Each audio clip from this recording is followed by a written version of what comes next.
بسم الله الرحمن الرحيم الحمد لله رب العالمين والعاقبة للمتقين ولا عدوان إلا على الظالمين وعلى آله وأصحابه أجمعين أما بعد கணித்துக்குரிய சகோதரர்களே, அல்லாஹுவின் நல்லடியார்களே, அல்லாஹுடைய தூதர் ஸல்லல்லாஹு அலைஹி வஸல்லம் அவர்கள் நமக்கு ஒரு வணக்கமாக வழிகாட்டிய இந்த உம்ராவை செய்வதற்கு அல்லாஹு தஆலா நமக்கு பாக்கியத்தை வழங்கியதற்காக முதலாவது நாம் அல்லாஹ்விற்கு நன்றி செலுத்த கடமைப்பட்டிருக்கிறோம். இந்த உலகத்தில் வாழுகின்ற நிறைய பேர் பண வசதியோடு இருப்பார்கள், செல்வங்களோடு இருப்பார்கள். ஆனால் எல்லோருக்கும் இந்த மக்கமா நகரை சென்று இந்த வணக்க வழிபாடை நிறைவேற்றுவதற்குரிய பாக்கியம் கிடைப்பதில்லை. அந்த வகையில் அல்லாஹு தஆலா நமக்கு இந்த பாக்கியத்தை தந்திருக்கிறான் என்றால் அது மிகப்பெரிய நிஅமத் என்பதனை ஆரம்பமாக நாம் புரிந்து கொள்ள வேண்டும். கண்ணியத்துக்குரிய சகோதரர்களே, நாம் செய்கின்ற எந்த ஒரு இபாதத்தாக இருந்தாலும், வணக்க வழிபாடாக இருந்தாலும் அதற்கு 2 நிபந்தனைகள் உள்ளன. அந்த 2 நிபந்தனைகளும் சரிவர நிறைவேறினால்தான் நாம் புரிகின்ற எல்லா இபாதத்துக்களும் ஒப்புக்கொள்ளப்படும். அதிலே முதலாவது அல் இஹ்லாஸ், அல்லாஹ்விற்காக செய்கிறேன் என்ற மன தூய்மையோடு நாம் நிறைவேற்ற வேண்டும். பெருமைக்காக இல்லாமல், புகழுக்காக இல்லாமல், அடுத்தவரிடத்தில் என்ற பெயர் வர வேண்டும் என்ற எண்ணம் இல்லாமல், நாம் அதனை அல்லாஹ்விற்காக என்று மாத்திரம் நிறைவேற்றினால்தான் அந்த நன்மை நமக்கு கிடைக்கும். இதனை நாம் ஆழமாக உள்ளத்திலே பதிய வைக்க வேண்டும். நாம் செய்கிற எல்லா செயல்பாடுகளுக்கும் அல்லாஹ் தான் கூலி தரணும். ஊராக்கள் புகழணும்னா ஊராக்களில் கூலியோடு அது நின்றும். அப்போ அந்த நன்மை நமக்கு அல்லாஹ் தரமாட்டான். நீ ஊராரிடத்திலே கேட்டு பெற்றுக்கொள்ளுண்டான்னா நம்மகிட்ட நன்மை வராது. எனவே நம்முடைய நன்மைகளை நாம் பெறுவதற்கு மிக தகுதியானவன் அல்லாஹ். அந்த அல்லாஹ்வுக்காக என்று மாத்திரம் நம்முடைய நன்மைகளை செய்தால்தான் அந்த நன்மைக்குரிய கூலியை அல்லாஹ்விடத்திலே பெற்றுக்கொள்ளலாம். எனவே நம்முடைய வணக்க வழிபாடுகளில் புகழ், பெருமை, முகஸ்துதி எதுவுமே வந்துவிடக்கூடாது. ஊராக்கள் நம்மளை ஒரு உம்ராக்கு போனவர் என்று சொல்லணும் என்று அந்த எண்ணமெல்லாம் வரக்கூடாது. யாராவது சொல்கிறாங்கன்றா அது பிரச்சனை இல்லை. நமக்கு எல்லோரும் நம்ம உம்ராக்கு போனதா போனான்னு செல்றதுல நமக்கு பிரச்சனை இல்லை. நம்மளாக எண்ணி அந்த பெருமைகளையும் புகழையும் நம்ம எடுத்துக்கொள்ளக்கூடாது. இது முதலாவது. இரண்டாவது, நாம் செய்கிற எந்த ஒரு வணக்கமாக இருந்தாலும் அதனை நபி அவர்கள் காட்டித்தந்த அடிப்படையில் செய்தால்தான் நன்மை இருக்கிறது. நம்ம நினைச்ச மாதிரி செய்யலாது. நபி ஸல்லல்லாஹு அலைஹி வஸல்லம் அவர்கள் இந்த உம்ராவை அவர்கள் நமக்கு வழிகாட்டி அதனை சொல்லியிருக்கிறார்கள் எப்படி என்று, செய்தும் இருக்கிறார்கள். நபி அவர்கள் தன் வாழ்வில் 4 உம்ராக்களை நிறைவேற்றியிருக்கிறார்கள். அதில் 3 தான் முழுமையாக செய்ய கிடைத்தது. அதில் முதலாவது உம்ராவை எதிரிகள் மக்காவிற்கு நுழைய விடவில்லை. அதனால் நபி அவர்கள் திரும்பி வந்து விட்டார்கள். ஆனால் அல்லாஹ் அவருக்கு அது ஒரு கூலியை கொடுத்தார். 3 உம்ரா செய்தார்கள், ஒரு உம்ரா செய்ய கிடைக்கல, நன்மை கிடைத்திருக்கிறது. அதனால் மொத்தமாக 4 உம்ராக்களை நபி அவர்கள் மக்காவுக்கு நாடி போயிருக்கிறார்கள். அப்போ நபி அவர்கள் போய் அந்த உம்ராவை செயல் வடிவில் எப்படி செய்யணும் என்று மக்களுக்கு சொல்லி கொடுத்தாங்க. நபியுடைய ஒரு நிலைப்பாடு எப்படி என்றால், ஒன்றை சொல்லுவார்கள், சொன்னது மாதிரி செஞ்சும் காட்டுவாங்க. அது கூடுதலாக செய்ய முடியுமானவைகள் எல்லாத்தையும் செஞ்சு காட்டுவாங்க.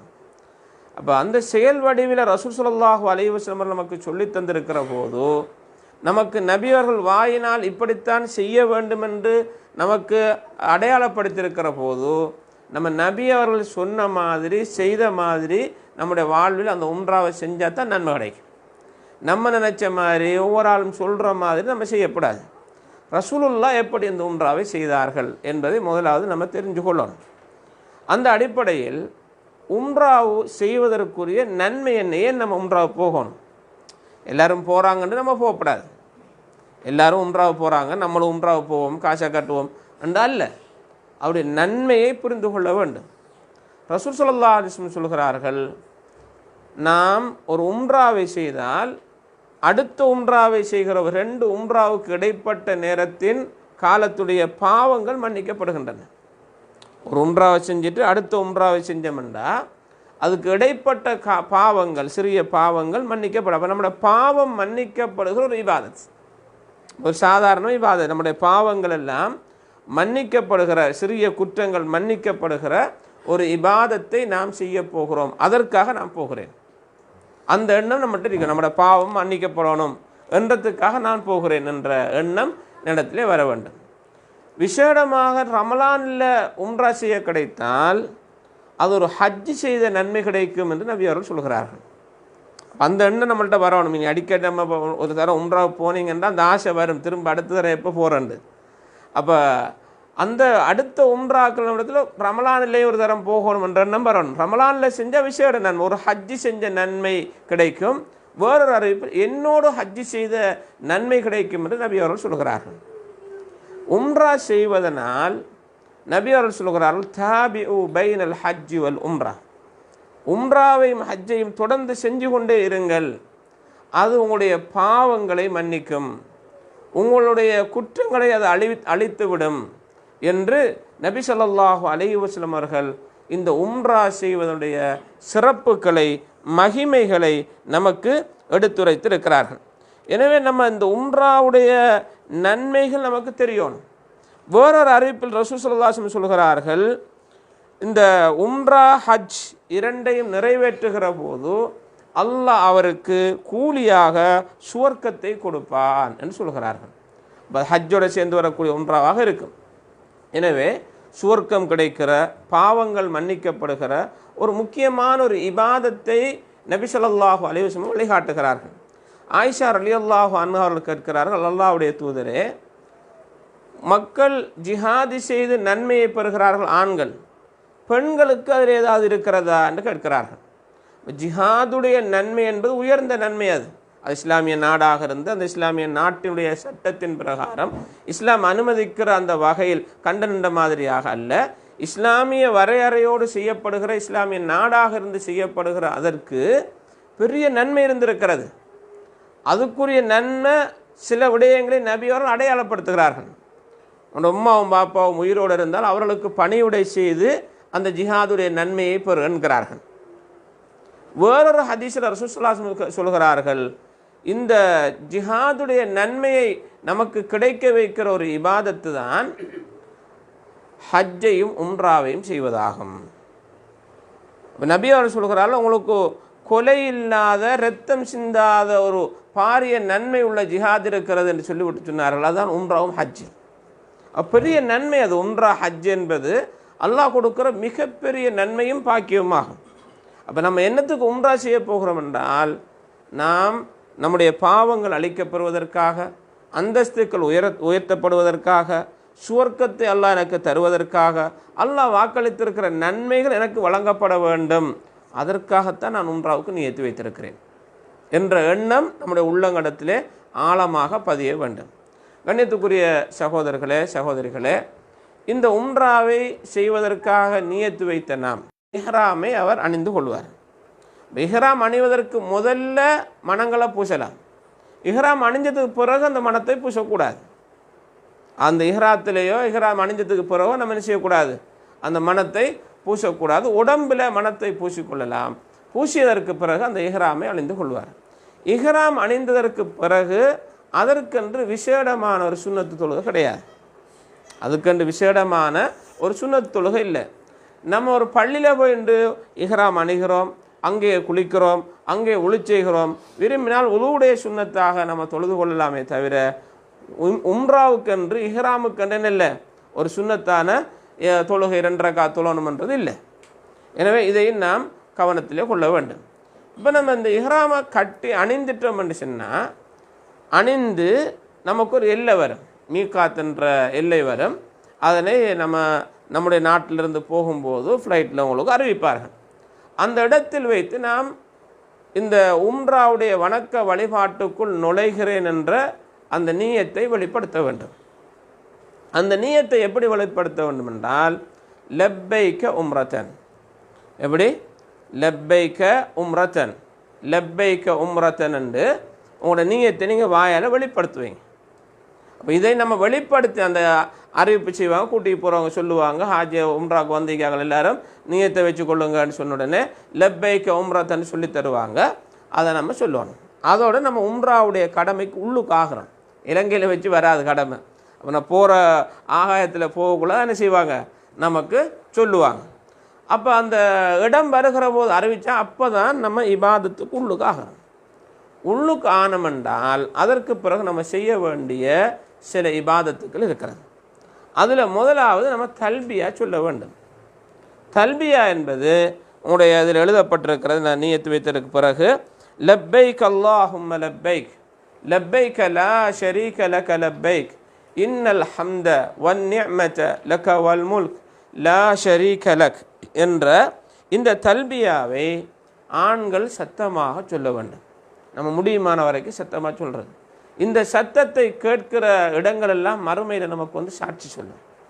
ஆண்கள் இந்த தல்பியாவை சத்தமாக சொல்ல வேண்டும். பெண்கள் அவருடைய சத்தத்தை குறைத்து அந்த தல்பியாவை சொல்லி கொள்ள வேண்டும். ஆண்கள் நல்லா சத்தமாக சொல்லுவாங்க. இந்த தல்பியா எதுவரைக்கும் சொல்ல வேண்டும் என்றால் காபாவை பார்க்கிற வரை இந்த தல்பியாவை நம்ம சொல்லிக்கொண்டே இருக்க வேண்டும். அந்த நியத்து வைத்து லப்பைக்க உம்ரத்தன் என்று சொன்னத்திலிருந்து இந்த தல்பியா நம்முடைய வாய்களில் முழங்கி கொண்டே இருக்கணும். வாயில் முழங்கி கொண்டே இருக்கணும். லப்பைக் அல்லாஹும்ம லப்பைக் லப்பைக லா ஷரீக லக லப்பைக் இன்னல் ஹம்த வன் நிஅமத லக வல் முல்க் லா ஷரீக லக் என்ற இந்த தல்பியாவை நாம் சொல்ல வேண்டும். ஹஜ்ஜுடைய உம்ராவுடைய வணக்க வழிபாடுகள் மொத்தமாகவே ஏகத்துவத்தை கற்றுத்தருகிற வணக்கமாகும். அல்லாஹ் ஒருவன்தான், அவனை மட்டும்தான் வணங்க வேண்டும், அவனுக்குத்தான் புகழ் சொந்தம், அவனுக்குத்தான் பெருமை சொந்தம், அவன்தான் வணங்கி வழிபடுவதற்கு தகுதியானவன், அவனை தவிர வேறு யாருமே இல்லை, ஆட்சி அதிகாரம் அவனுக்கே உரியது என்று அல்லாஹ்வை ஒருமைப்படுத்துகிற ஏகத்துவப்படுத்துகிற தௌஹீதுடைய வார்த்தைகளைத்தான் இந்த ஹஜ்ஜும் உம்ராவும் நமக்கு சொல்லிக்கொண்டே இருக்கு. நம்ம ஒவ்வொன்றா சொல்லிட்டு வரக்குள்ள அடையாளப்படுத்துவோம். அந்த அளவிற்கு ஒரு முக்கியமான ஒரு வணக்கம். அல்லாஹுவை நாம் அவன்தான் அல்லாஹ் என்று சொல்வதற்காகத்தான் வணங்கப்பட்டு கடமை கட்டளையிடப்பட்டிருக்கிறோம். வமா உமிரு இல்லா லியஅபுதுல்லாஹ், அல்லாஹுவை வணங்குவதற்காகத்தான் அவர்கள் ஏவப்பட்டிருக்கிறார்கள் என்று அல்லாஹு தஆலா குறிப்பிடுகிறார். அது பரிசுத்தமான முறையில் கலப்பற்ற முறையில் அல்லாஹுவை மட்டும் வணங்குவதற்காகத்தான் அவர்கள் கட்டளையிடப்பட்டிருக்கிறார்கள் என்று அல்லாஹ் குறிப்பிடுகிறார். எனவே இந்த தல்பியாவோடு நாம் சென்று கொண்டே இருப்போம். இப்போ நம்ம இஹ்ராம் அணிந்து கடமைக்கு உள்ளுக்கு ஆயினத்துக்கு பிறகு நம்ம செய்யக்கூடாத சில வேலைகள் இருக்கிறது, அதை நினைவுபடுத்திக் கொள்வோம். நகம் வெட்டக்கூடாது. நம்ம அந்த லப்பைக்க உம்ரத்தன் என்று சொல்லிட்டோம்னா அதுக்கு பிறகு நகம் வெட்டக்கூடாது, நகத்தை கடிக்கக்கூடாது, நகத்தை கிழிக்கக்கூடாது, முடியை இழுத்து பிக்கக்கூடாது. சும்மா சொரியக்குள்ள முடி கொட்டுப்பட்டால் பிரச்சனை இல்லை, முடியை பிக்கக்கூடாது, தாடியை பிடிச்சி இழுக்கக்கூடாது. அப்போ முடி கலட்டப்படக்கூடாது, நகம் வெட்டப்படக்கூடாது. ஆண்கள் தலையை மறைக்கக்கூடாது, தலையை மறைக்கக்கூடாது. பெண்கள் கையையும் முகத்தையும் அவர்கள் நேரடியான இதனால் மறைக்கக்கூடாது. அப்போ முகத்தை மறைக்கக்கூடியவர்களாக இருந்தால் அந்த முகத்தில் முன்னுக்கு ஒரு கேப் மாதிரி போட்டு அப்படித்தான் விடணும். அந்த துணியை நேரடியாக சும்மா கட்டுற மாதிரி மறைக்கக்கூடாது. அதுபோல் திருமண பேச்சு இருக்கக்கூடாது, திருமணம் நடத்தக்கூடாது, இல்லற வாழ்வில் ஈடுபடக்கூடாது, இப்படியான சில மனம் பூசக்கூடாது என்று இஸ்லாம் சில தடை செய்யப்பட்ட இஹ்ராம் அணிந்திருக்கிறவர் தடை செய்யப்பட்டதை சொல்லி காட்டுகிறது. அதுபோல் அங்கே போனோம்னா பறவைகள் நிற்கும், அதை விரட்டுறது வேட்டையாடுறது அதுவும் கூடாது, அது நடக்கிறது இல்லை. அதில் சொல்லப்படுற விஷயங்களை நம்ம தெரிஞ்சு வச்சுக்கணும். அப்படியான தடை செய்யப்பட்ட விடயங்கள் இருக்கிறது. இதில் நம்ம கவனமாக இருந்துட்டு நம்ம இப்படியே போவோம். போய் சில ஏர்போர்ட்டில் இறங்கி ரூமுக்கு கூட்டிகிட்டு போனாங்கண்டா உங்களோட இஹ்ராத்தை கலட்டி போட்டு நீங்கள் திரும்ப இருக்கா குளிக்கணும்னு நினச்சா குளிக்கலாம், பிரச்சனை இல்லை. இஹ்ராத்தை கலட்டிட்டு குளிக்கலாம். ஆனால் இஹ்ராத்தை அணிஞ்சிருக்கிற ஒருவர் அந்த இஹ்ராம் தான் அணியணும். திரும்பியும் வேறு ஷர்ட்டு கட்டக்கூடாது, ஷர்ட்டு போட இயலாது. இஹ்ராமை அணிந்திருக்கிற ஒரு ஆண் தைக்கப்பட்ட எந்த ஒரு ஆடையும் அணியக்கூடாது. தைக்கப்பட்டனா ஷர்ட் மாதிரி கட்டப்பட்டது, சில இந்த ரப்பர் வாட்ச் கட்டியிருப்பாங்க, அது தைச்சி தான் இருக்கும். பெல்ட்டு கட்டிப்பா தைக்கப்பட்ட அதல்ல, இஹ்ராம் துணியும் தச்சு தனிக்கு அந்த நுனியெல்லாம். இப்போ தைக்கப்பட்டதா ஷர்ட்டு மாதிரி தைக்கப்பட்டது, ஷாரின் மாதிரி தைக்கப்பட்டதாக இருக்கக்கூடாது. அப்போ ஆண்களை பொறுத்த மட்டில் இஹ்ராம் அணிந்திருக்கிற போது எந்த ஒரு உள்ளாடையோ வெளியாடையோ எதுவும் போடக்கூடாது. அவர்கள் இந்த மேலாடையும் கீழாடையும் என்ற இந்த 2 உடுப்பு மாத்திரம்தான் அவர்கள் அணிய வேண்டும். பெண்களை பொறுத்த மட்டில் விரும்பிய உடுப்பை போடலாம், விரும்பிய கலரில் அவங்க போடலாம். விரும்பிய உடுப்பு விரும்பிய கலரில் இஸ்லாம் அனுமதித்த அடிப்படையில் போட்டுக்கொள்ளலாம். இஸ்லாமிய வரையறையோட நம்ம முஸ்லீமான அவர்கள் எப்படி உடுப்பு போடணும்னு நமக்கு தெரியும். இப்போ விரும்பிய உடுப்புன்னா நம்ம விரும்பின மாதிரி போடுறது இல்லையே. இப்போ நான் என்னத்தை சொல்ல, விரும்பிய உடுப்புனா ஹபாயில் வெள்ளை தான் போடணுமென்றதல்ல, விரும்பின கலர் போடலாம், விரும்பின கலர்களை நாம் போட்டுக்கொள்ளலாம். அப்போ இது ஆண்கள் செய்ய வேண்டியது, மற்றது பெண்கள் செய்ய வேண்டியது. இப்போ பெண்கள் வந்துக்கிட்டு விரும்பின உடுப்பு இஸ்லாமிய அடிப்படையில் போட்டுக்கொள்ளலாம். ஆண்களை பொறுத்த மட்டில் இந்த இஹ்ராம் என்ற மேலாடையும் கீழாடையும் தவிர வேறு எந்த ஒரு ஆடையும் அவர்கள் அணியக்கூடாது. இப்படியே வருகிற நாம் மக்காவுடைய எல்லைக்குள்ளே வந்து மஸ்ஜிதுல் ஹராத்திலே நுழைகிற போது பிஸ்மில்லா அல்லாஹும்ம ஃப்தஹ்லி அப்வாப ரஹ்மத்திக் என்ற துவாவோட உள்ளுக்காகும். வளமையாக பள்ளிக்கு ஓதுகிற துவா தான். அந்த பள்ளிக்குள்ளே போகும்போது ஓதக்கூடிய துவாவில் இன்னும் வேறு துவாக்களும் இருக்கிறது. அவைகளும் உங்களுக்கு சொல்லித்தந்தால் அவைகளை நீங்கள் கேட்டுக்கொள்ளலாம். நம்ம பள்ளிக்குள்ளே போய் அந்த மஸ்ஜிதுல் ஹராமை உள்ளே நுழைகிற போது பிஸ்மில்லான்னு சொல்லி அல்லாஹும்ம ஃப்தஹ்லி அப்வாப ரஹ்மத்திக் என்ற துவாவோடு வலது காலை வச்சு, வளமை வலது காலை வச்சு தானே போவோம், அது மாதிரி அந்த பள்ளிக்குள்ளே நம்ம போவோம். போனோம்னா காபாவை முன்னோக்கி போகும்போது காபாவை கண்ட உடனே இன்னும் ஒரு துவா ஒன்று இருக்கிறது, அதை ஓதினா உலகத்தில் முழுதும் கிடைக்கும் என்ற ஒரு பொய்யான செய்தியை சொல்லி தருவாங்க. அப்படி ஒன்று இல்லை. காபாவை கண்ட ஒரு துவாரிக்கு அந்த துவாவை ஓதினா நமக்கு எல்லாம் கிடைச்சிரும், போய் ஃபெஸ்ட்டாக பார்க்கக்குள்ள ஓதணும்னு சொல்லுவார்கள். அப்படி ஒரு துவா ஒன்று இல்லை, நமக்கு நபி ஸல்லல்லாஹு அலைஹி வஸல்லம் கற்றுத்தரவில்லை. நம்ம காபாவுக்கு உள்ளுக்கு ஆன உடனே நம்முடைய தவாஃப் ஸ்டார்ட் ஆகிற இடம் இங்கே இருக்கின்ற ஹஜருல் அஸ்வத் நரிக் இருக்கேன் தொட்டு காட்டுறது. ஹஜருல் அஸ்வத் என்ற இந்த கல்லில் இருந்து தான் நம்முடைய அந்த தவாஃப் ஸ்டார்ட் ஆகிற வேளையில் நாம் செய்ய வேண்டிய, ஆண்கள் செய்ய வேண்டிய சில விஷயங்கள் இருக்கிறது. ஆண்கள் செய்ய வேண்டிய சில விஷயம் இருக்குது. ஆண்கள் என்ன செய்யணும்னு சொன்னால் தங்களுடைய மேலாடையை வலது பக்கம் தெரியக்கூடிய அளவுக்கு கீழால் போட்டுக்கொள்ளும். என்ன போட்டுட்டிக்காங்க, இந்த ஃபோட்டோவை பாருங்கள். இந்த ஃபோட்டோவில் வலது பக்கத்து கை விளங்குது, வலது பக்கத்து கை விளங்குது. இது தவாஃப் செய்யக்குள்ள மட்டும்தான். சிலாக்கள் இந்த ஃப்ளைட்டில் ஏறக்குள்ளேயே இப்படி செஞ்சுட்டு இருப்பாங்க, அப்படி இல்லை.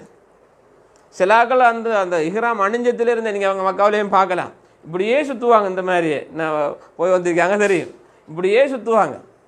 அப்போ அந்த மாதிரி இல்லை, தவாஃப் செய்யக்குள்ள மட்டும்தான் அந்த வலது பக்கத்து கையை செய்யப்படணும், காட்டப்பட்டிருக்கணும். அந்த மாதிரியாக அவருடைய தவாஃப் ஸ்டார்ட் ஆகும்போதே இதை செய்து கொள்வார். அப்போ ஹஜருல் அஸ்வத் கல்லுன்னா இருக்கிறது. இந்த கல்லை நாம் முடியுமாக இருந்தால் முத்தமிடலாம், முடியுமாக இருந்தால் முத்தமிடலாம். இன்னும் இருக்கின்ற இந்த ஆண்களுடைய இந்த ஆடை போல இதை நாம் ஆக்கி கொள்ள வேண்டும், வலது பக்கம் தெரிந்ததாக. இதில் என்ன இருக்குதா, ஹஜருல் அஸ்வத் தான். ஹஜருல் அஸ்வத் கல். இந்த ஹஜருல் அஸ்வத் கல்லை நம்ம முடியுமாக இருந்தால் நேரடியாக முத்தமிடலாம், அல்லது அதை கையினால் முத்தமிட்டு கையினால் தொட்டு அதை நான் கையை முத்தமிடலாம். அல்லது இந்த கல் இருக்கிற அந்த நிலையை நம்ம தூரத்திலிருந்து கையை காட்டிட்டு போகலாம், அல்லாஹு அக்பர் என்று கையை காட்டி கொண்டு போகலாம். இந்த 3 தான் செய்யலாம். எனவே இந்த இதில் வந்துக்கிட்டு நேரடியாக முத்தமிட முடியுமாக இருந்தால் முத்தமிடுவது, அல்லது கையால் தொட்டு கையை முத்தமிடுவது, அல்லது கையை காட்டுறது. கையை காட்டி போட்டு முத்தமிடுற இல்லை, கையை காட்டி போட்டு முத்தமிடுவது இல்லை. தான் அந்த ஹஜருல் அஸ்வத் கல்லுக்கு நேராக தான் நம்மளோட தவாஃப் ஸ்டார்ட் ஆகிற இடம். தவாஃப் ஸ்டார்ட் ஆகிற இடம் இது. அன்படத்துக்கு ஒரு பச்சை லைட் ஒன்று 10. அப்போ நமக்கு வழங்கும் இதான் அந்த ஹஜருல் அஸ்வத் கல்லுக்கு நேராக இருந்தால் நம்மளோட தவாஃப் ஸ்டார்ட் ஆக போகுது. ஸ்டார்ட் ஆகும்போது நம்ம அல்லாஹு அக்பர் என்று சொல்லி ஸ்டார்ட் ஆக்குவோம். சில ஹதீஸ் இப்னு உமர் ரலியல்லாஹு போன்றவர்கள் பிஸ்மில்லாஹி அல்லாஹு அக்பர்னு ஸ்டார்ட் ஆக்குவாங்க. ஹதீஸில் அல்லாஹு அக்பர்னு வருகிறது. ஏதோ ஒரு அடிப்படை நம்ம செஞ்சு கொள்ளலாம். அல்லாஹு அக்பர் என்று நம்ம தூரத்தில் நின்று ஸ்டார்ட் ஆக்குவோம். பெண்களை பொறுத்த மட்டும் இந்த கல்லை முத்தமிடுறது ஒரு சுன்னத். நெரிசலுக்கு போய் மிரிபட்டு தோவப்பட்டு ஆண்களுக்குள்ள பெண்கள் கசக்குப்படுவது என்பது பாவம். ஒரு நன்மையை செய்ய போய் கூடுதலான பாவத்தை எடுக்கக்கூடாது. ஒரு நன்மையான காரியத்தை செய்ய போய் கூடுதலான பாவத்தை எடுக்கக்கூடாது. உமர் ரலியல்லாஹு அன்ஹு பார்த்து சொல்லுவார் நபி அவர்கள், உமரே நீ பலமான ஆள் தான், கடும் பலமான ஆள், ஆனால் மத்தாக்களுக்கு தொந்தரவு கொடுக்காதான்னு பாருங்க. இந்த ஹஜருல் அஸ்வத கல்லை முத்தமிட போய் உன்னை பலத்தை காட்டி அடுத்தாக்களை தொந்தரவு படுத்திடாது. அப்போ முடியுமாக இருந்தால் செய்கிற வேலையை தவிர வேறொரு வேலையும் இல்லை. இந்த காபாவில் உள்ள சீலையை பிடிச்சி தொங்கணுமெல்லாம் நமக்கு என்ன செய்யலை, இஸ்லாம் சொல்லி தரல. காபா கண்ட இடத்துல தொட்டு கொஞ்சிறது, அந்த மக்காம் இப்ராஹிமை தொட்டு கொஞ்சிறது, அந்த படிக்கல்ல தொட்டு கொஞ்சிறதுக்கெல்லாம் நமக்கு என்ன செய்யலை, இஸ்லாம் நமக்கு சொல்லலை. நமக்கு இது ஒரு விஷயம். அடுத்த விஷயம் அங்கே வரும்போது சொல்லுவேன். இதில் நம்ம ஸ்டார்ட் பண்ணினத்திலிருந்து நமக்காக நம்ம துவா செய்யணுமே தவிர அங்கே ஒவ்வொரு ரவுண்டுக்கும் துவா சொல்லி கொடுத்து ஆக்கள் சத்தம் போட்டு போவாங்க. எல்லாரும் ஒரு கூட்டமாக சத்தம் போடுற ஆக்கள் இருப்பாங்க. ஒரு ஆள் சொல்லி கொடுத்து செல்கிற, நமக்கு இன்னும் ஒரு ஆள் சொல்லி கொடுத்து செல்கிற துவாலாம் நமக்கு தேவையில்லை. நமக்கு துவா செய்யணும். நமக்கு என்ன துவா செய்யணும்? யா அல்லாஹ் என் வாழ்வில் நல்ல வாழ்க்கையை தருவாயாக, ஆரோக்கியத்தை தருவாயாக, நோய் இல்லாத வாழ்க்கையை தருவாயாக, என்ற பிள்ளைகள் நல்ல படிப்பை கொடுப்பாயாக, அவருக்கு நல்ல ஒழுக்கத்தை கொடுப்பாயாக, நம்மளோட வாழ்க்கையில் நல்ல ஈடற்று தருவாயாக, நல்ல சுகத்தோட நல்ல முறையில் வாழக்கூடிய பாக்கியத்தை தருவாயாக என்று தான் நம்ம அல்லாஹ்விடத்தில் நம்மளுக்காக துவா செய்யணும். அதுக்கு பிறகு மௌத்தாகிற போது லா இலாஹ இல்லல்லாஹ் கலிமாவோட மௌத்தாக்கிறியா அல்லாஹ், இபாதத் செஞ்சவனாக என்ன மௌத்தாக்கிறியா அல்லாஹ், இந்த இபாதத்துக்களோடு நல்ல தொடர்ச்சியாக இருப்பது எனக்கு அருள் புரிவாயாக யா அல்லாஹ், கபரில் எனக்கு நல்ல நிலையை தருவாயாக யா அல்லாஹ், சுவர்க்கத்தை தருவாயாக, மறும நரகத்தொட்டு பாதுகாப்பாயாக என்று நமக்காக, நம்மளோட பிள்ளைகளுக்காக, நம்மளோட குடும்பத்துக்காக, நம்மளோட உறவினர்களுக்காக, அவருடைய நல்ல வாழ்க்கைக்காக நம்ம என்ன செய்யணும், துவா செய்யணும். இப்போ நம்ம நிறைய இப்போ என்ன செய்யணும்னு நினைச்சு எடுக்கணும். இப்போ துவாக்கள் எல்லாம் இப்போ யாருக்கா செய்யணும், எப்படி செய்யணும், அது எல்லாத்தையும் நம்ம ரெடி ஆக்கணும். அப்போ நம்ம இன்னொரு ஆள் சொல்லி தந்து செல்றாரு, அவர் என்னமோ கபர் மரம் நம்ம அமைஞ்சோம்னா அது நமக்கு கிடைச்சிடும். அது தேவையில்லை, நம்மளோட தான் நமக்கு தேவை. அப்போ எனவே இதில் நம்ம விரும்பின துவாக்களை இதில் இந்த ஸ்டார்ட் ஆகி அப்படியே சுற்றிட்டு வருவோம். இதில் ஆண்கள் வந்துக்கிட்டு 3 ரவுண்டில் விடத்தை இருந்து ஹஜர் அஸ்வத்திலிருந்து இந்த இடம் வரைக்கும் தொங்கோட்டம் ஓடுவாங்க. 3 ரவுண்டில் ஓடுவாங்க. இந்த இடத்துக்கு வந்திருந்தால் ருக்குன் யமானி, யமன் பகுதியை சேர்ந்த அந்த பகுதி தான் இந்த ருக்குன் யமானி. இந்த இடத்துல நம்ம ஓதுகிற துவாக்கள் எல்லாத்தையும் நிப்பாட்டி போட்டு உலகத்துக்குள்ளே நம்ம ஓத வேண்டியது என்னன்னு சொன்னால், ரப்பனா ஆச்சினா ஃபித் துன்யா ஹசனா வஃபில் ஆஹிரத்தி ஹசனா வக்கீனா அதாபன்னார். இதில் உங்களுக்கு வழி தந்திருக்காங்க. அப்போ அது என்ன கருத்து? யா அல்லாஹ் எங்களுக்கு இந்த உலக வாழ்விலும் நில வைத்தா, மறுமையிலும் நில வைத்தா, எங்களை நரகத்தை விட்டு பாதுகாத்துரு. இது 3ம் கிடைச்சாலே நம்மளுக்கு நல்ல வாழ்க்கை தான். நான் உலகத்திலேயும் நல்ல வாழ்க்கை, மறுமையிலேயும் நல்ல வாழ்க்கை, நரகத்தொட்டு பாதுகாப்பு. இப்போ நல்ல வாழ்க்கைன்னா சுருக்கம் தான் கிடைக்க போகுது. இப்போ இந்த 3ஐயும் ரசூல் ஸல்லல்லாஹு அலைஹி வஸல்லம் அவர்கள் இந்த ருக்குனுல் யமானிக்கும் ஹஜர் அஸ்வதுக்கும் இடையில ஓதச்சார். திரும்ப இந்த இடம் வந்துட்டுல திரும்ப என்ன செய்யணும்னா அல்லாஹு அக்பர்னு திரும்ப அடுத்த ரவுண்டு ஸ்டார்ட் ஆகணும். இதில் நம்ம 7 தரம் இதே மாதிரி சுற்றுவோம். 7 தரம் சுற்றி முடித்தா தான் ஒரு தவாஃப் முடிஞ்சிருக்கு. 7 தரம் சுற்றுறது எல்லாம் சேர்ந்து மொத்தமாக ஒரு தவாஃப். 7 தரம் ஒரு ரவுண்ட் சுற்றி போட்டு ஒரு தவாஃப் முடிஞ்சான்னு சொல்லிடப்படாது.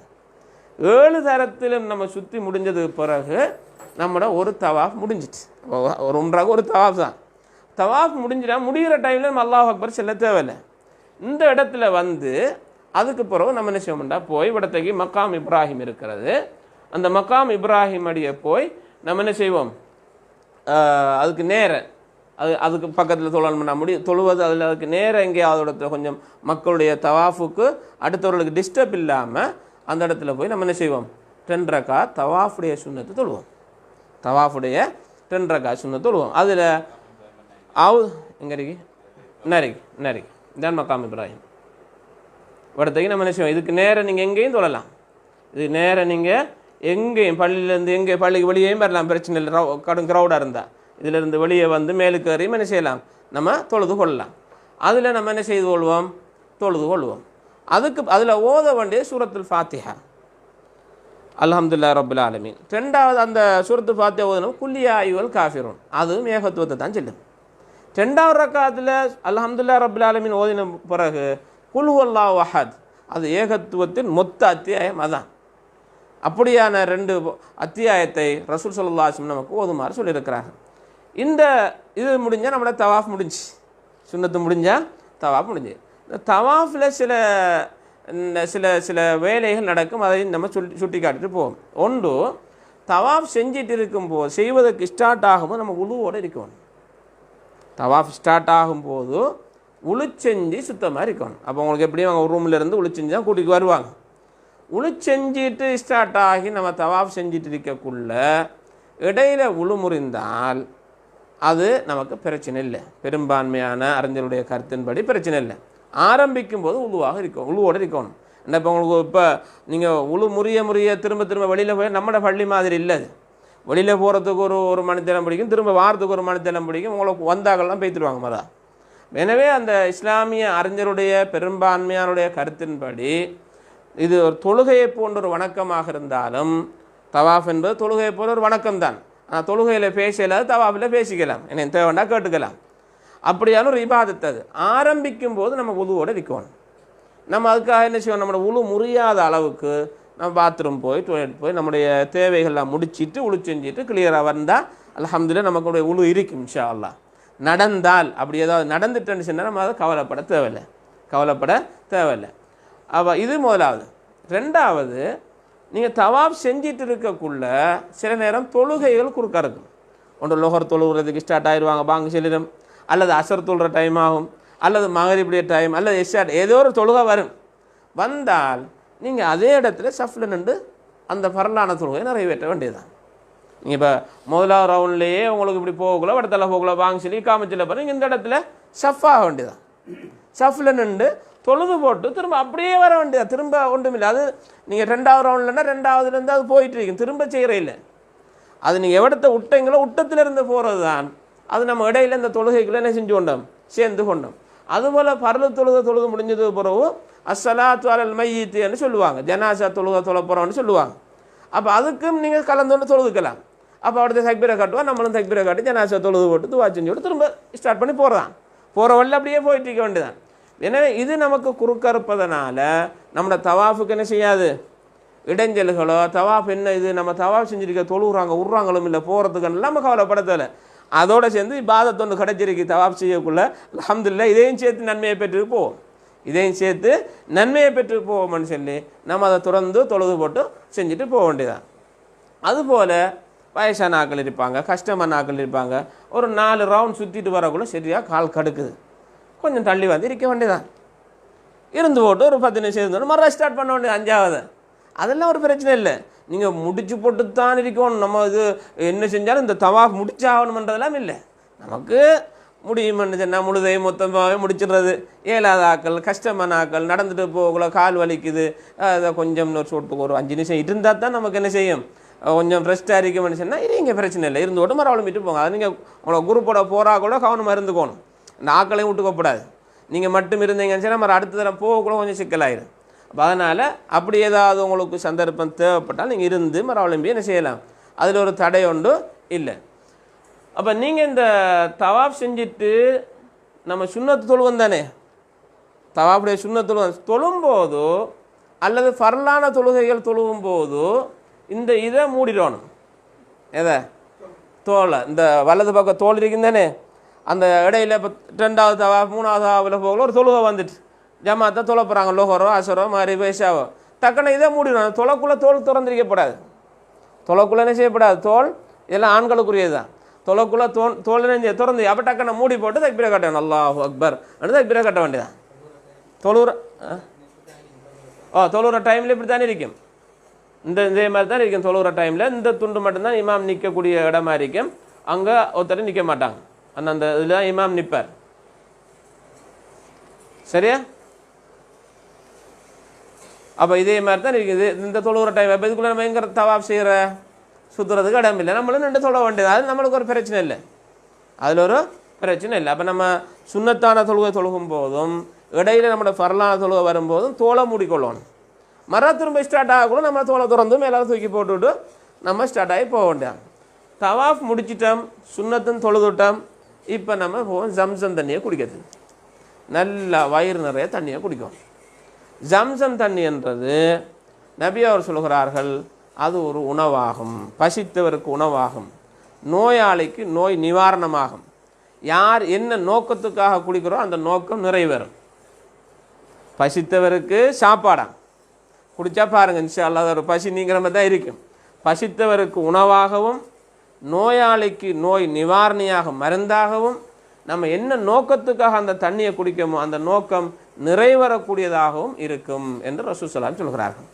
அப்போ அப்படியான ஒரு தண்ணி, அது அற்புதமிக்க ஒரு தண்ணி. அந்த தண்ணியை குடிச்சிட்டு இப்போ நம்மளோட ஒரு வேலை முடிஞ்சு அடுத்த வேலை தான் ஷை செய்கிறது, தொங்கோட்டம் ஓடுறது. அதுக்கு நம்ம எங்கே போவோம்? சஃபா மருவான்ற மலையடிக்கு போவோம். அதில் ஃபர்ஸ்ட்டுக்கு நீங்கள் இப்போ இதிலிருந்து இந்த பகுதியிலிருந்து இந்த இந்த இந்த இந்த பகுதியில் எப்படி வழியானீங்கன்னா இங்கே இருக்கும் ஹஜர் அஸ்வத், இந்த இதுக்கு போகிற ஷாயிக்கு போகிற வழி இங்கே இருக்கும். அந்த இடத்துல போனோம் ஃபர்ஸ்ட்டுக்கு நெருக்கி சஃபா மலை, இதுதான் சஃபா மலை. இந்த மலையில் முடியுமானவரை உடம்பரைக்கும் ஏறுங்க. முந்தி மலையாக இருந்துச்சு, இப்போ கண்ணாடி போட்டு ஈயமூத்தி இதில் ஒருத்தரம் அடிச்சு உடச்சிக்கு போகாமல் பாதுகாப்பாக வச்சுருக்காங்க, சரிதானே? அப்போயும் ஒரு தரம் கண்ணாடியை உடைச்சாங்க அந்த மலையை பிடிச்சி பார்க்கறதுக்கு, சும்மா தொட்டு பார்க்கறதுக்கு. அங்கெல்லாம் நம்ம தொட வேண்டியதெல்லாம் இபாதத்து கிடையாது. எதை தொடுறதும் இபாதத்தில் நம்ம மறந்துட்டேன். இது தொடுறது நமக்கு இபாதத். தவாப் செய்யக்குள்ள கிடைச்சா இந்த ருக்குன் யமானியை தொடலாம், தொட்டு கொஞ்சிறதல்ல, சும்மா அப்படி தொட்டுட்டு போகிற அவ்வளோதான்.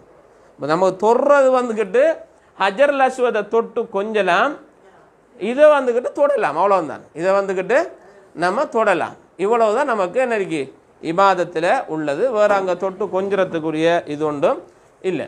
ரைட். அப்போ நம்ம மலையில்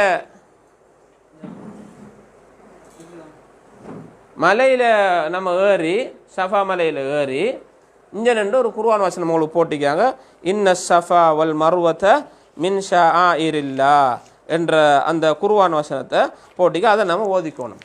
அப்போ ரசூல் ஸல்லல்லாஹு அலைஹி வஸல்லம் சொல்வார்கள், அப்தவு பிமா பத அல்லாஹு பி. அல்லாஹ் எதை கொண்டு ஆரம்பிச்சிருக்காண்டா சஃபா மர்வாவில் சஃபாவை கொண்டு தான் ஆரம்பிச்சிருக்கான். சஃபா மர்வான்னு ரெண்டு மலரிக்கு குர்ஆனில் இன்ன சஃபா வல் மர்வத்தை. அப்போ சஃபாவை கொண்டு ஸ்டார்ட் பண்ணி, அப்போ நான் சஃபாவிலிருந்து ஸ்டார்ட் ஆக்குறேன் என்னுடைய தொங்கோட்டத்தை ஷையை என்று நபி அவர் சஃபாவில் நின்று கொண்டு பின்னால் வரக்கூடிய இந்த இன்ன சஃபான்னு ஓதினது பிறகு பின்னுக்கு வர துவா ஒன்று பாருங்கள். அந்த துவாவை நம்ம ஓதணும். லா இலாஹ இல்லல்லாஹு வஹ்தஹு லா ஷரீக லஹு லஹுல் முல்கு வ லஹுல் ஹம்து வ ஹுவ அலா குல்லி ஷைஇன் கதீர் லா இலாஹ இல்லல்லாஹு வஹ்தா அன்ஜஸ வஅதா வ நஸர அப்தா வ ஹஸமல் அஹ்ஸாப வஹ்தா என்று இந்த துவா ஓதி போட்டு நம்ம நிறைய துவா கேட்கணும். அடுத்து நின்று அழுது கேட்கணும். நம்ம எப்படி தவாப் செய்யக்குள்ள துவா கேட்டு கேட்டு கேட்டு கேட்டு தவாப் செஞ்சோமோ, நமக்கு ஒன்றும் இல்லைண்டா குர்ஆன் ஓதிக்கலாம், ஒன்றும் இல்லைண்டா திக்ர் செஞ்சு, ஏன் நமக்கு ஒன்றும் இல்லாமல் இவ்வளோ துவா கேட்க வேண்டியிருக்கு. ஒன்றும் இல்லைன்னு சும்மா வைத்துறாங்க, சும்மா மட்டும் தவாப் செஞ்சிடப்படும். அங்கே பார்க்கும் சில பார்க்க அதை பார்த்து இதை பார்த்து குருவி பறக்கத்தை பார்க்காம நம்ம தவாப் செய்யக்குள்ள நிறைய துவா செய்யணும், திக்ர் செய்யணும். அப்போ இந்த மலையில ஏறி நின்று இந்த ஓதம் லா இலாஹ இல்லல்லாஹு வஹ்தஹு, அதுவும் ஏகத்துவம் தான். அவனுக்கு வழிபடுவதற்கு அல்லாஹ்வை தவிர யாரும் இல்லை, அவனுக்கு துணை இல்லை, இணை இல்லை, அவனுக்கு தான் ஆட்சி அதிகாரம் சொந்தமானது, அவன் எல்லாவற்றுக்கும் சக்தி மிக்கவன் என்று அல்லாஹ் புகழ்ந்து அல்லாஹ் அளித்த வாக்கை நிறைவேற்றி விட்டான் என்றெல்லாம் சொல்லி அப்படி எல்லாம் சொல்லி போட்டு நம்ம துவா கேட்குறது. யா அல்லாஹ் என்னுடைய பிள்ளைகளுக்கு நல்ல பாக்கியத்தை தா, நான் வந்த மாதிரி என்ற குடும்பத்துக்கும் இந்த உம்ரா செய்கிற பாக்கியத்தை தாயா அல்லா, எனக்கு ஹஜ்ஜி செய்கிற பாக்கியத்தை தாயா அல்லா, தொடர்ந்து இந்த இடத்துக்கு வந்து தரிசிக்கக்கூடிய பாக்கியத்தால் நிறைய கேளுங்க, என்ன எல்லாம் வேணுமோ அதெல்லாம் கேளுங்க. திரும்ப இருக்க இதை ஓதுங்க, அந்த துவா இடையில திரும்ப கேளுங்க. ஒரு தரம் ஓதி போட்டு முடிச்சுட்டு அப்படியே இறங்குங்க. இறங்கி நீங்கள் மருவாவை நோக்கி போவீங்க. அடுத்த மலைக்கு போகிற இடையில பச்சை லைட் பத்திர ஏரியா வந்து நெருக்கி இந்த இடத்துல தான் புலவும் தான் ஹாஜர் அலைஹிஸ்ஸலாம் தண்ணி தேடி ஓடின இடம். இந்த சஃபா மலை, அங்கால மருவா மலை. மலையிலிருந்து ஒவ்வொன்றையும் இந்த மலையில் ஏறி இஞ்சல யாரும் தண்ணி வருமானு பார்க்க, அந்த மலையில் ஏறி பார்க்க, இது இடையில ஓடி திரிஞ்ச ஓட்டம் தானே அது. அந்த மலையாடிய இப்போ இது பெருசி நல்ல பெரிய ஒரு இடமாக போய் தாக்கல் எல்லாருக்கும் போகிறதுக்குரிய வழி வேணுமே, அதுக்காக இப்போ விஸ்திரப்படுத்தியிருக்கிறார்கள். இந்த இடத்துல நம்ம ஓடணும், நம்முடைய தொங்கோட்டம் ஓடுற மாதிரி ஓடி அந்த லைட் முடிஞ்ச பிறகு போய் நிற்பீங்க. உங்களோட வந்தாக்கள் அங்கே வந்தால் சேர்த்து கூட்டிகிட்டு போனீங்கன்னா சரி. இப்படியே போய் நீங்கள் மருவா மலைக்கு போகிறீங்க. மருவாவுக்கு என்ன செய்கிறீங்க, நீங்கள் போகிறீங்க. மருவான்றது அடுத்த மலையாக இருக்குது. இந்த ஷஃபா மருவா என்ன இருக்குதா மொழி, இந்த என்ன இருக்குதா மருவா. இந்த மலைக்கு நீங்கள் என்ன செய்வீங்க, வருவீங்க. வந்தீங்கன்னா இங்கே என்ன ஓதினீங்களோ அதே மாதிரி ஓதுங்க. இன்ன ஸஃபா வல் மர்வத மின் ஷஆயிரில்லாஹ் என்று ஓதி போட்டு லா இலாஹ இல்லல்லாஹு வஹ்தஹு லா ஷரீக லஹு லஹுல் முல்கு வ லஹுல் ஹம்து வ ஹுவ அலா குல்லி ஷைஇன் கதீர் என்ற அந்த துவா ஓதி திரும்ப துவா செய்யுங்க. திரும்ப ஒருக்கா ஓதுங்க, திரும்ப துவா செய்யுங்க, திரும்ப ஒருக்கா ஓதி போட்டு திரும்ப ஷஃபாவுக்கு வாங்க. நீங்கள் இப்போ ஷஃபாவில் இருந்து மருவாவுக்கு அங்கேருந்து இங்கே வந்தீங்கண்டா 1, இங்கேருந்து அங்கே போனீங்கன்னா 2. அப்போ இதே மாதிரி நீங்கள் 7 தரம் போக வேண்டி வரும். அப்போ ஒவ்வொன்றிலையும் நின்று நின்று நின்று துவா செய்வீங்க. கடைசியாக மருவாவுக்கு 7வது தரம் வருவீங்க. அடுத்தது துவா செய்ய தேவையில்லை. அப்படியே நீங்கள் வெளியானீங்கன்னு சொன்னால் அங்கால முடிவற்ற இடம் இருக்கு. அங்கால போய் ஆண்களை பொறுத்த மட்டும் முடிய வலிங்க, முடிய வலிக்கணும். இது நபி அவங்க நமக்கு ரஹிம் அல்லாஹுல் முஹல்லிகீன், முடியை வலிப்பவர்களுக்கு அல்லாஹ் ரஹ்மத் செய்வானாக, முடிய வலிப்பவர்களுக்கு அல்லாஹ் ரஹ்மத் செய்வானாக, முடிய வலிப்பவர்களுக்கு அல்லாஹ் ரஹ்மத் செய்வானாகன்னு 3 தரம் சொன்னாங்க. சஹாபாக்கள் அல்லாஹ்வுடைய தூதரை ஷோட் பண்ணுறாக்களுக்கு ரசூல்லா ஷோட் பண்ணுறாக்களுக்குன்னு தான் சொன்னாங்க. அங்கே ரஹ்மத் செய்வானாகன்றெல்லாம் சொல்லலை, அதுக்குள்ளே வரும் அது. ஆனால் நம்ம கூடுதலான ரஹ்மத்துக்கு துவா கட்டதை நன்மைக்கு போகிறோம். இந்த முடி என்ன பெருசு, அது நமக்கு நன்மையை தேடி இவ்வளோ பெரிய இபாதத்துக்கு ஊரெல்லாம் விட்டு பிள்ளையெல்லாம் விட்டு போட்டு போகிறோம். இந்த முடியை இழந்துட்டு வர்றதுன்னு பெரிய வேலையை அழிக்கணும். நம்ம அதை வலித்து அதை அந்த கடமையை முடிக்கணும். அப்போ பெண்களை பொறுத்த மட்டும் இல்லை, வலிக்க முடியாத நிலை இருக்கும். சில நேரங்களில் காயம் அப்படிங்கிற ஃபுல்லாக ஷோட் பண்ணணும். 1லேயோ 2லேயோ ஒரு ஃபுல்லாக ஷோட் பண்ண. இந்த சும்மா இப்படி பிடிச்சி வெட்டுறது, இஞ்சால 2 வெட்டுறதெல்லாம் நீங்கள் பார்ப்பீங்க. அங்கே பார்த்தா நிறைய நம்மளாம் நடக்கும். ஒருவன் கத்திரியை வச்சுக்கிட்டு இப்போ 2-3 முடியை வெட்டி போட்டு போவான். அப்படி இல்லை. ரசூல் ஸல்லல்லாஹு அலைஹி வஸல்லம் நமக்கு வழிகாட்டி ரசூலுல்லாஹ். உம்ரா செய்ய சொன்னது ரசூலுல்லாஹ், செஞ்சு காட்டினது ரசூலுல்லாஹ். அவங்க சின்ன மாதிரி தான் நம்ம செய்யணும். அப்போ நம்ம ரசூலுல்லாஹ் முழுமையாக வழிங்கன்றாங்க. 3 தரம் சொன்னாங்க வழிக்காலுக்கு ரஹமத்து கிடைக்குமெண்டு. 4வது தரம் சொன்னாங்க என்னண்டு, அவர் 3 ஷோட் பண்ணுற ஆளுக்கு நான் ஷோட் பண்ணுறதுன்றது முழு முடியும் ஷோட் பண்ணப்படும். இது ஆண்கள். பெண்களை பொறுத்த மட்டும் ஒரு நுனி அளவு முழு முடியையும் பிடித்து கடைசியில் ஒரு நுனி அளவு விட்டுவிட்டாங்கன்னா சரி. இவ்வளவுதான் நம்முடைய உம்ரா. இதோட உம்ரா முடியுது. இதோட நமக்கு உம்ரா முடிகிறது. அல்ஹம்துலில்லாஹ். அல்லாஹு தஆலா நம்முடைய உம்ராவுடைய பயணத்தை இலகுவாக ஆக்கி அதில் நம்மளோட பயணம் சரியான முறையில் அமைஞ்சு அந்த இபாதத்தை சரியாக செய்து முழு பாக்கியமும் பெற்று நல்ல நன்மைகளோட திரும்பி பாதுகாப்பாக நாட்டுக்கு வரக்கூடிய பாக்கியத்தை அல்லாஹு தஆலா உங்கள் எல்லோருக்கும் வழங்க வேண்டும் என்று பிரார்த்தனை செய்து கொள்கிறோம். இன்னும் ஒரு விஷயத்தை நம்ம நினைவுபடுத்திக் கொள்கிறோம். ஒரு பிரயாணத்தில் நபி அவர்கள் ஒரு உம்ரா தான் செஞ்சுக்காங்க. 2வது உம்ரா செய்கிறதாக இருந்தால் அவர் ஒரு மீக்காத்தை தாண்டணும். அப்போ அவங்கள தாய்பு கூட்டிகிட்டு போய் வரக்குள்ளே ஒரு உம்ரா செய்யலாம். நீங்கள் 2வது உம்ரான்னு அந்த மஸ்ஜித் ஆயிஷா பள்ளிக்கு போய் தனீம் என்ற இடத்துக்கு போய் உம்ரா செய்யணும் என்ற விஷயம் இருக்கிறது. இது நபி அவர்கள் சொல்லி தந்ததல்ல, சில இமாம்கள் கூடுமென்கிறார்கள். நமக்கு நபி வழிதானே வழி. அந்த அடிப்படையில் ரசூல் ஸல்லல்லாஹு அலைஹி வஸல்லம் அவர்கள் அவ்வளவு தூரம் இந்த மக்காவிலிருந்து மதீனாவிலிருந்து மக்காவுக்கு வந்தார்கள். மக்காவுக்கு வந்து 2-3 நாள் செலவழித்து வந்தவர்கள் எல்லாரும் இன்னும் விரும்பின மாதிரி 4-5 உம்ரா செய்யுங்கன்னு செய்யலை, சொல்லலை. அவங்களும் கஷ்டப்பட்டு நம்மள மாதிரி தான் அவங்களும் கஷ்டப்பட்டு போயிருக்காங்க. இது இப்போ எப்போ கிடைக்குமே மக்காவுக்கு வாரத்துக்கெல்லாம் ரசூலுல்லாஹ் திரும்ப வழிகாட்டலை. இது ஒரு விஷயம். இதை எப்போ ரசூலுல்லாஹ் இதை செய்ய சொன்னாங்கன்னா, ஆயிஷா ரலியல்லாஹு அன்ஹா அவர்கள் மாத விலக்கோடு இருந்தபோது, ஹைலுடைய நிலையில் இருந்தபோது அவங்களுக்கு ஹஜ்ஜுடைய தவாப் செய்ய கிடைக்கல. அதுக்காக ரசூலுல்லாஹ் என்ன செஞ்சாங்கன்னா, ஹஜ் எல்லாம் முடிஞ்சதுக்கு பிறகு அவங்க சுத்தமானதுக்கு பிறகு அந்த தவாப் செய்யணும், உடுபட்ட தவாப் செய்யணுமே, அதுக்காக ரசூலுல்லாஹ் அவக்கு மட்டும் அனுமதிச்சது. அவள் கூட்டிக்கு போன அவங்களோட சகோதரர் அப்துல் ரஹ்மான் கூட்டிக்கு போனவரும் அந்த இஹ்ராம் அந்த உம்ரா செய்யலை. பாருங்கள், ஒரு மார்க்கத்தில் இருக்குமென்று இருந்தால் ஆறு செஞ்சிருக்கணும், ரசூலுல்லாஹ் சொல்லிக்கணும். அந்த சஹாபி கட்டி நான் என் சகோதரியை கூட்டிக்கு போகிறேன், நானும் இஹ்ராம் கட்டிக்கு வந்து இன்னொரு உம்ரா செய்யான்னு கேட்டிக்கணும். செல்லலன்னு சொன்னால் ஒரு மார்க்க சொல்ல வேண்டிய இடமாக இருந்து நபி அவங்க சொல்லாமல் இருக்க மாட்டாங்க. தெளிவுபடுத்த வேண்டிய ஒரு விஷயமாக இருந்து தெளிவுபடுத்தாமல் இருக்க மாட்டாங்க. மார்க்கம்னா தெளிவுபடுத்தியிருப்பார்கள். தெளிவுபடுத்தலைன்னும் போது அது மார்க்கம் இல்லை. ரசூலுல்லாஹ் தன்னை மனைவிக்கு மட்டும் அனுமதி கொடுத்தார்கள். சந்தர்ப்பத்தை பயன்படுத்தி தான் அனுமதி கொடுத்தார்கள். எல்லாருக்கும் அனுமதி இல்லை. எனவே அதையும் நீங்கள் புரிந்து கொள்ளுங்கள். உங்களுக்காக, உங்களுடைய பெற்றார்களுக்காக நீங்கள் துஆ செய்யுங்க. அங்கேருந்து ஒவ்வொரு தொழுகையும் மக்காவில் தொழக்கூடிய ஒரு தொழுகை 1,00,000 தொழுகை நன்மை கிடைக்கும். ஒரு தொழுகை தொழுதால் 1,00,000 தொழுகை தொழுத நன்மை கிடைக்கும். அப்போ நம்ம பள்ளியில் தொழுறது, தஹஜ்ஜத் தொழுறது, சுன்னத் தொழுகைகள், ஃபர்லு தொழு மிஸ் ஆக்கிடக்கூடாது. 1,00,000 ஒரு தொழுகைக்கு 1,00,000 தொழுகை நன்மை கிடைக்கும். மதீனாவுக்கு வந்து தொழுதைங்கண்டா அங்கே 1000 தொழுகை தொழுத நன்மை கிடைக்கும் ஒரு தொழுகைக்கு. எனவே தொழுகைகளை மிஸ் ஆக்காதங்க, இபாதத்தில் கவனம் அறிங்க, போன விடயத்தை சரியாக செஞ்சுட்டு வரத்துக்கு மேக்சிமம் முயற்சி செய்யுங்க. அல்லாஹ்விடத்தில் உங்களோட ஆரோக்கியத்துக்காக நல்ல நிலைக்காக பிரார்த்தனை செய்யுங்க.